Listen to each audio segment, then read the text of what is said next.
Welcome back to another review with me, Kevin, from Kevin Grant on Whisky. This week we've got something a little bit special again, something that I never appreciated that I would maybe ever like, but it's some good liquid. This week I have got the Octomore and it's a 10.1. So they've got loads of different ones in their series. It's 10.1, 10.2, 10.3 and 10.4 just now. I would suspect next one's going to be 11 and so forth. But the 10.1 I've got here, this bottle is opened. I actually have a backup which isn't opened, so when this one's finished at least I have some more to get through. Octomore is special. It's something that I always say it's quite hard to find a comparison to Octomore for what it is. I think it's in a league of its own. It's from Bruichladdich Distillery, and Bruichladdich have 4 alcoholic expressions. They've got Bruichladdich, which is their unpeated range, so there's 0 peat in anything which says Bruichladdich on it. Port Charlotte is our heavily peated, which is peated at 40 ppm phenols per million, and Octomore is our super heavily peated, which ranges from I think 80 up to the world record they've got is 308 ppm, and they also do the Botanist Gin. So they're the 4 which come out from that distillery. It's from Islay, beautiful distillery as well, and they've had lots of ups and downs. They've been opened and closed, mothballed. It's been crazy, but they've powered through and been able to resurrect themselves again and bring out this amazing liquid. So the Octomore 10.1, we'll get it in the glass and show you, then we'll start a little chat on this, see if we can get a good pop. Oh, use a little Capita today.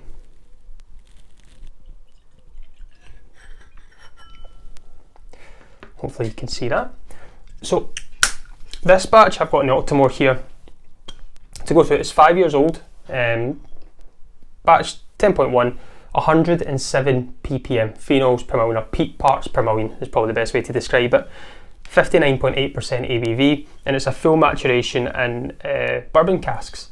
I think it's Heaven Hill, Buffalo Trace, and I think Jack Daniels or Jim Beam is the cask that they're using for this. So 5 years, young, heavily peated, high ABV. For me, straight off the bat, I would suspect a real new make taste. It's going to taste very spirit-led, but the peat takes over, and I've been caught out a few times with Octomore that when you smell it, it doesn't scream peat. You expect, well, this is super heavily peated and you should smell it before you even open it, but it doesn't have that. It's super fresh. The legs on it they don't move. It's like glue. They just sit there. They don't even want to come down the glass. So super heavily peated. I was trying to research and peat and how they do it and everything, and it was just listening to Adam Hannett. So Adam Hannett's their master distiller. He was the successor to Jim McEwen, calls himself the cask whisperer. Jim used to talk to casks. So Adam Hannett took over from what Jim McEwen started, and I think 2008 was when they really did start the Octomore series, and it came out, because I actually had the 10-year-old and I bought that, I think it was last year, and it was bottled in 2018, so I'm just doing the math of making it 10 years old, and that was 167 parts per million of phenol. The way that they peat this, Jim McEwen came up with the idea of, right, let's try this, let's peat the barley for 7 days, a full week of peating the barley to give it that extra phenol through it, and just let it happen. What we'll then do is we'll work it out in the distillation and in the cask to make it all work. It shouldn't work. It just, something super heavily peated shouldn't taste the way this does. But on the nose with this, it is super fresh. It's apples and pineapple led, grassy notes. It's really fresh. You get that little sting from the high ABV. It's all natural colour. It's a very light whiskey, and I would expect that for a 5-year-old. Definitely, I'd actually think it would have been lighter, to be honest. There's a maritime note that comes through again, that kind of coastal sea hit. You're sitting on the rocks and you just get that sea breeze and the more maritime notes to it, because what Bruichladdich is right on the water. They look across to Bamore. But fresh, but on the nose it's it's subtly peated. You don't get that full hit. You know, when I had the Ardbeg, boom, hits you. Lagavulin, boom, hits you. This doesn't. This would throw me off with just a high ABV. There's a bit of peat in there, but would I suggest it's an Islay? Maybe not. Well, let's try it. Slange, everyone.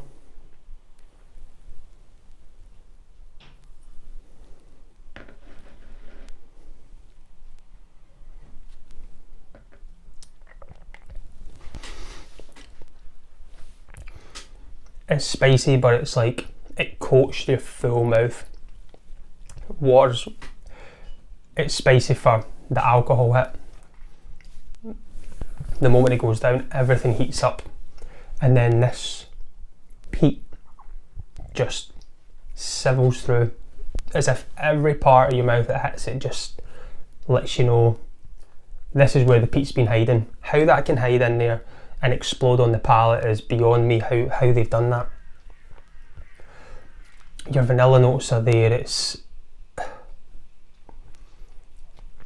apples again, it's very citrusy and lively. My chest is all warm.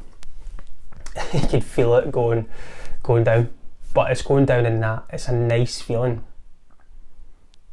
It's still, the taste is just there. This is a dram that would take you a long time to finish because it lasts and lasts and lasts. You don't have to revisit this all the time to say, I need to get more of that.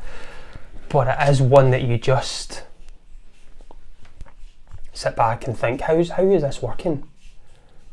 And for what Mark Reiner has done when resurrecting Bruichladdich has been great, and to let Jim McEwen at the time just have freelance of what he was doing and doing this, Adam Hannett's taken over and following in these massive boots and still producing phenomenal liquid.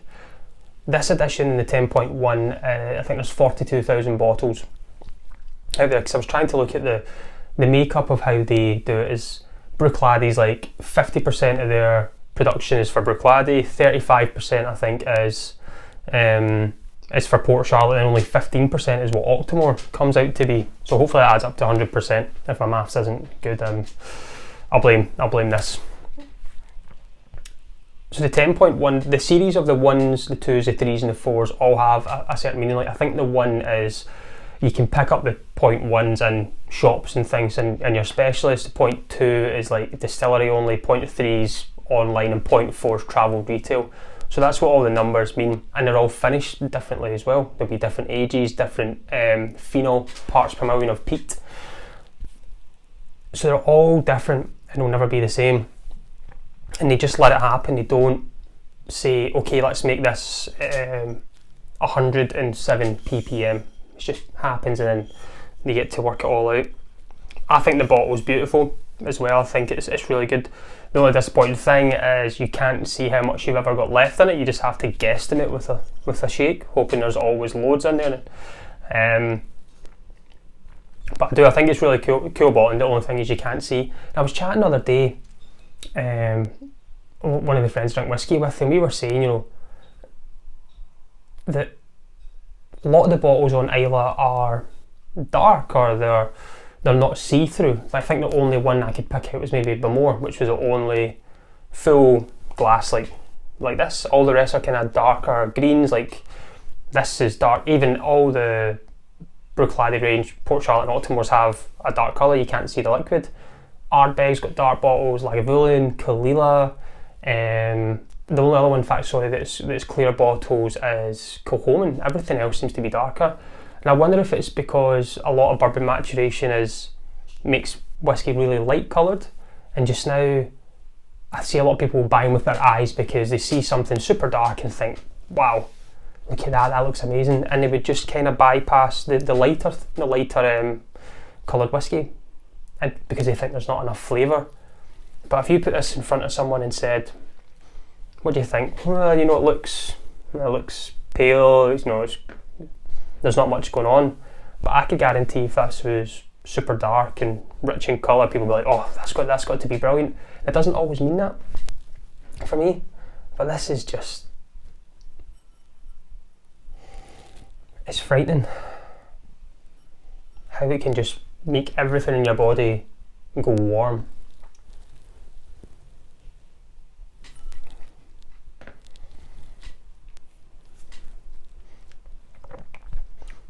I'm going to add a little bit of water.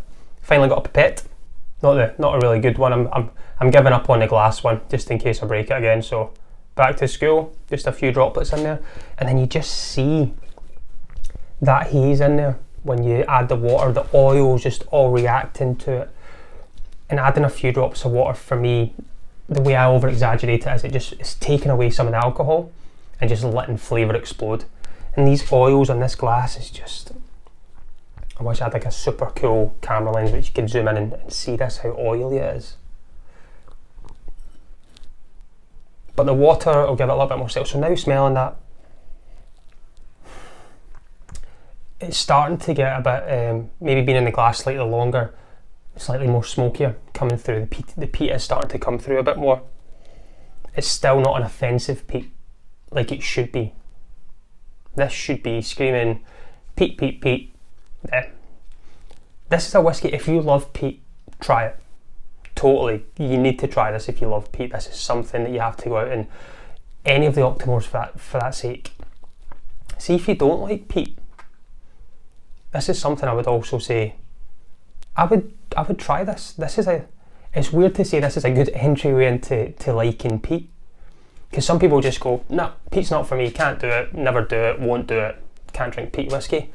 See, if you had a blind taste and you had something like this and you could put that in a glass and just slide it over and say, here, try that, what do you think?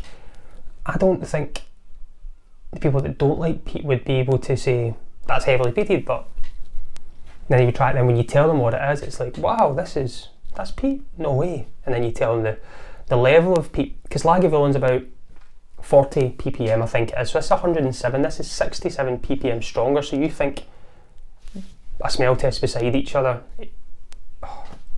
There's so much going on with this, and I love what Bruichladdich are doing, and they're just kind of not breaking boundaries, but they're not scared to try new things. They're not scared to do it. And one of the cool stories, there's loads of cool stories with this distillery. One of the cool stories though is Octomore is the barley farm. So when they make Octomore whiskey, they use Octomore barley from the Octomore farm, and the farmer's actually called James Brown, and he calls himself the godfather of soil. It's pretty funny, if you ask me. I think that's pretty cool. But thanks again everyone for tuning in. If you stay tuned just now, I will do the reveal for who won the sample of the Dalmore, which I done last week. So if you stick around, I will put that up and I'll do the little draw there. And again, I'll do another wee competition to win a dram of this, which I will then do on next week's video. I'll do the draw on that, so you just have to follow the Instagram on that. I'll talk about it when I do the draw anyway. But again, thanks for tuning in. If you've really liked the video, please hit subscribe, give me a little thumbs up if you've enjoyed it. If you've not enjoyed it, give me a thumbs down. As I always say, feedback's always welcome, negative or positive. Hope you do enjoy it. I've been Kevin from Kevin Grant on Whiskey, and pop along next week and let's talk whiskey. Slange everyone. So thanks for hanging about. As I says, I'm going to do the draw just now for who won a dram of the Dalmore from last week. I will put all the names in the tube. I'm going to use my Octomore one since I've got it sitting here handy. Put all the names in, I'll give it a little shake and we will see how we get. So hopefully, if it's the UK, it makes it a lot easier. If it's overseas, I will obviously try my best to get it there. But let's see, lucky dip time. There we go, pick one. I think, is that two? One. Here we go. So winner of a dram of the Octomore this week is Steve D05, I think it was on Instagram, Steve D05. So if that's yourself, drop me a little message on Instagram and I'll get a dram sent out to you, no problem. I'll get your details, so hopefully.